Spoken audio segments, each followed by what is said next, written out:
The latest. Thank you for your love and support. I appreciate you all. The script is flipped in a move that has shocked the continent and left historians, the youth, and everybody breathless. Emmanuel Macron has stood before the world at the 2026 Africa Forward Summit in Nairobi and declared, quote, Europe is the first Pan-Africanist. End of quote. Keep that in mind. Yes, you heard that right. The leader of the nation that enforces the CFA franc, the leader whose troops were just expelled from Mali, Burkina Faso and Niger, is now trying to claim the title of Pan-African campaign? Why? Because the AES has made Pan-Africanism the most powerful currency on the continent. Macron sees the tide turning, and instead of fighting it, he is trying to own it. But the internet and Africa does not forget. Let's take Macron back to his own ways. Let's look at the old Macron before AES forced him into a desperate rebranding. Just few years ago in 2021 and 2023, Macron's tone was not one of partnership. He spoke of Pan-Africanism as a nuisance. He stood in front of university students in Ouagadougou and in press conferences in Paris, mocking the anti-French sentiment as a manufactured trend. He once suggested that anyone focusing on neocolonialism or Pan-Africanism was living in the past or worse, was a, quote, fool, end of quote, being manipulated by foreign powers. He told African youth that France was not the problem and that their desire for total sovereignty was a false narrative pushed by Russia and China. In his eyes, Pan-Africanism was a dangerous notion that threatened the international order. Now, fast forward to today, facing a 23 billion euro loss in influence and a continent that is closing its doors to the private backyard of France, Macron has sadly evolved. He says France no longer has an African policy but a partnership policy. Connect the dots. He claims that Europe's support for African Union makes Europe the true Pan-Africanist. This is the ultimate survival tactic of a dying empire. And now you're got me pissed off. You're got me pissed off because what do you mean? Emmanuel Macron is saying that they are the true Pan-Africanists. So that is the intentional hijacking of the Pan-Africanist thought and movement or term in and of itself to try and legitimize neocolonialism and the past. You mean to tell me the country, France, that has been extracting from this continent for centuries is going to call themselves a Pan-Africanist? The most true Pan-Africanists?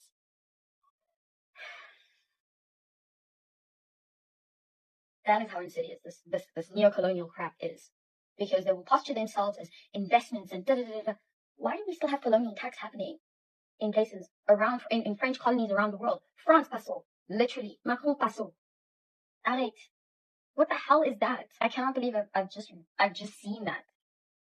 So this is where I come in and I say we need to differentiate and we need to use our discernment in terms of what people are calling Pan-Africans. So I'm going to posture this to you. So there's the neocolonialism that is now calling themselves the true Pan-Africanists because they're investing. First of all of that money was stolen from Africa that they are reinvesting in us with strings attached, multiple strings attached. Then you have people who are truly Pan-Africanists who are actually doing things, development, skills, and actually affording the ability for African unity and for development, sustainable development. And then you have people who are part of African, who are part of the soil, who are then using the term Pan-African or Pan-Africanism to incidentally blind you to the issues at stake. Guys, this thing is the term, we have loopholes in all of this, but the term Pan-Africanism is for the movement and the unity and the thriving of African people. And that means not with the threats of neocolonialism, not with them masquerading as some sort of savior. This is a classic example of white saviorism.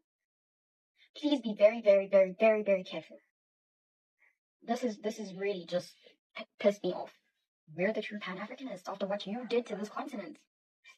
Emmanuel Macron has declared that he is the true Pan-Africanist.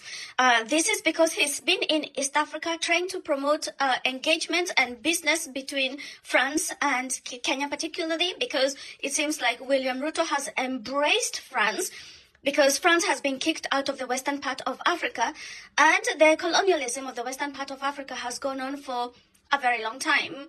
Over 100 years. And even after the countries of West Africa got their independence, France made them submit the whole entire national reserves to France, and France dictated how this money was spent. And of course, these countries were given, 14 countries, Francophone countries, were given pittance. And therefore, it kept them under abject poverty for years. But because countries like Mali, Senegal, and Burkina Faso have kicked France out, now France is looking for a new home, and William Ruto has welcomed France with open arms. Breaking news coming out of France and Africa. Macron said Africa is a continent that I no longer want France to look at as being a backyard where business leaders would have all the rights or all the contracts guaranteed to them because it was Francophone Africa, or where some considered that France gave a form of guarantee and being there to make or unmake governments. It's finished. Since 2017, this era is over. Good morning, Macron. Good morning, France. And not only France, good morning, Europe. And all of the other countries that have been manipulating Africa for decades. For decades, all right? But he continued. He said something else. Macron said, we are the true Pan-Africanists.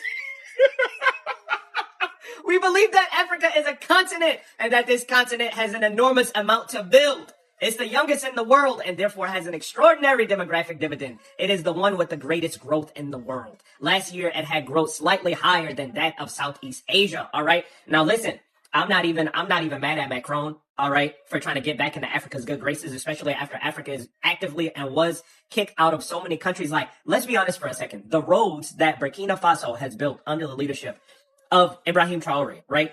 These roads, these highways that have been built in the past, I want to say 4 years, right? Yeah, 2022, 4 years. This is more that was done for a simple place like Burkina Faso that was under French influence. This is more that's done in 4 years than that has been done in the past 50 years in Africa, out of France. And so many of those African nations were like, listen, France, you got to go. And Africa should be dealing with the countries that want to see Africa win. And who are the countries that want to see Africa win right now? You're talking about Russia, you're talking about China, you're talking about Iran. Countries that are looking at Africa as equals. Countries that are talking to Africa and saying, listen, let's start our relationship off with mutual respect and cooperation, where it's a dual, mutually beneficial, exclusive relationship and partnership, right?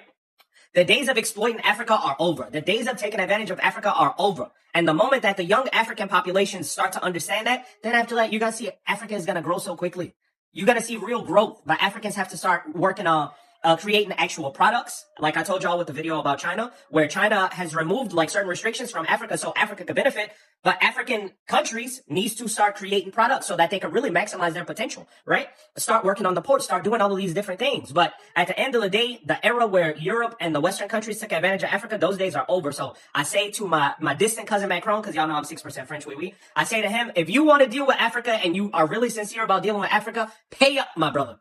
But whatever the situation is, it is 4:03 p.m., May 10th, 2026. Follow me for more updates, breaking news, think pieces, and beyond. You speak to me as if France was still a colonial power, but I do not want to take care of electricity problems in the universities of Burkina Faso.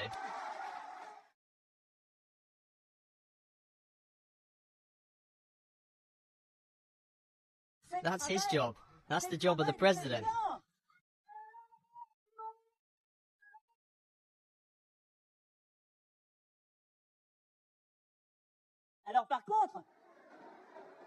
So on the other hand, I reassure you. Oh, what's this? He's going away. Stay there.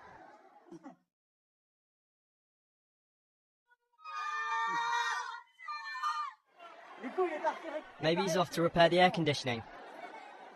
He also insulted all Africans. I think they forgot to say thank you to us. It's not a big deal. It will come with time. There is a part that caught my attention where he talked about ingratitude. Gratitude, I am well aware, is a non-transmissible disease to humans. He is human. Our ingratitude is not transmissible to him. This is how this gentleman sees Africa, sees Africans. We are not human in his eyes. I think that if he is not an atheist and he prays, every morning when he wakes up and prays, he should also pray to the Africans. Because it is thanks to our ancestors that there is a France today. He should pray to us. Macron is seeing that Pan-Africanism is the trending force that moves the masses influence the market, and drive the military alliances of the Sahel. So in order for the youth and to rebrand himself in Africa, he is trying to wear the skin of the movement that was built specifically to destroy the system he represents. But here is the frontline truth. You cannot be the architect of the CFA franc and a Pan-Africanist at the same time. You cannot keep your bases on sovereign soil against the will of the people and call yourself a brother to the movement. The music has changed, and as Macron tries to learn the dance, the people of AES are already miles ahead, building a future where France is no longer the conductor. Macron says he is a Pan-Africanist. We say the lion does not become a lamb just because it has lost its teeth. This is a new Africa. We know who our heroes are, and they don't live in the Elysee Palace. All these things that Macron is doing is tactics. Who was Macron before today? We saw the speech he made. Whosoever that was thinking about Pan-Africanism, how Macron views that person. A fool to him. But the same person is the one claiming he is a Pan-African, simply because this is the trend in the continent today. And who is pushing this trend? The leaders that kicked him out. The leaders in Mali, Niger, and Burkina Faso invoked the spirit of Pan-Africanism.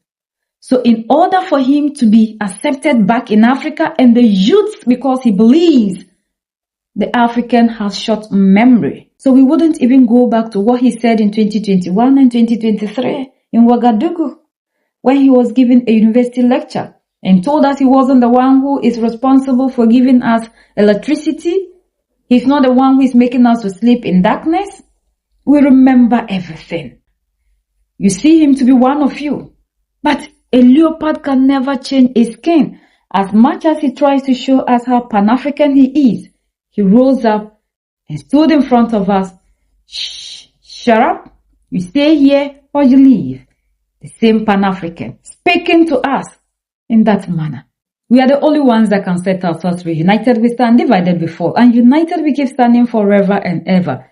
The greatest enemy of the African is mental slavery. So let's decolonize ourselves from mental slavery. Let's keep sharing to educate our brothers and sisters. Together we'll make Africa great for ourselves and the next generations that are going to come. So that's the latest around the world. In Africa, in Kenya,